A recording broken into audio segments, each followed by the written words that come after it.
Mes très chers amis, un petit coucou particulier en ce jour du 8 novembre où des choses de puissance se posent là dans la présence, c'est comme si ça remplissait tout. Euh, voilà, il y a des jours plus ou moins forts, simplement parce que soi-même on le vit comme ça, je pense. Mais chaque jour a sa particularité de nous ramener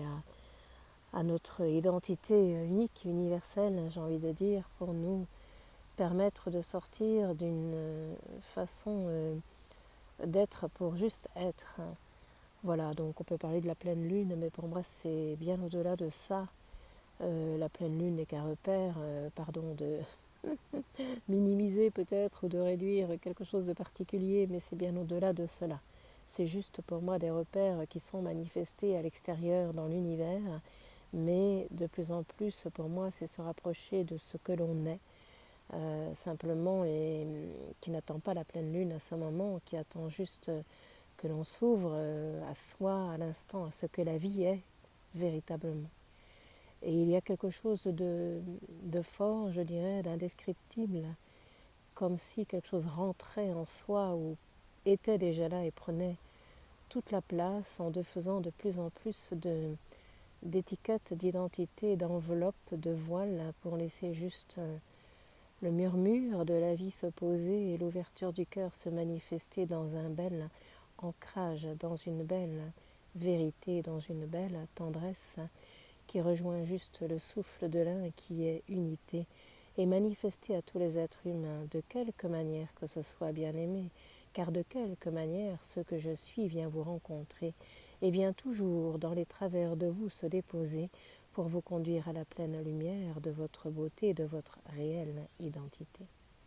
Celle-ci n'a pas besoin d'apparence profondément et se manifeste à travers celle-là sur ce plan. Cela fait tousser de temps en temps lorsque l'expression de ce qui est s'entend et fait remonter du fond de vous des mémoires d'un temps et par-dessus tout ce que vous aimeriez être vraiment, alors se défaire de tout et garder juste le souffle tout-puissant qui vous conduit à la rivière de l'unique et à sa pleine beauté maintenant, pour vous sentir comme un enfant engendré de la pleine beauté,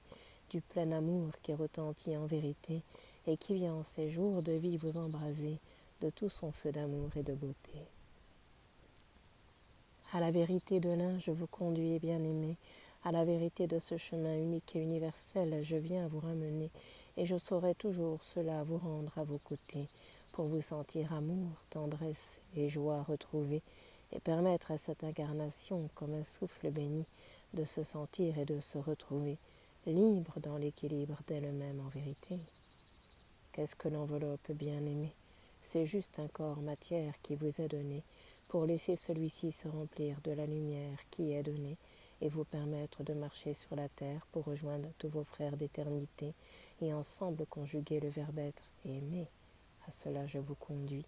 et vous relie pour vous sentir comme un astre de lumière, de beauté et de vie, comme un astre d'amour, posé au milieu de tous, je vous le dis, pour laisser celui-ci grandir en vous et autour de vous, pour que l'ordre avant tout soit accompli, celui de l'amour infini. À ce jour premier de vous, je vous relie, vous êtes béni et amour infini. Merci. Nous pourrions dire ainsi, laissez renaître de vos cendres la beauté de la vie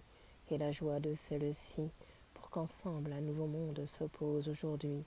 et que le temps des roses ne s'arrête plus, je te le dis, pour laisser ce parfum de l'éternel retrouver ta vie et permettre à la grande mère de se manifester aujourd'hui par l'intermédiaire de chacun d'entre vous, je vous le dis, car celle-ci est et s'accomplit dans le genre humain, je vous le dis. Merci. Au souffle divin de l'un, elle vous conduit, et au souffle parfait de votre chemin, elle vous unit. Vous êtes la vie, et à l'aube de celle-ci, aujourd'hui.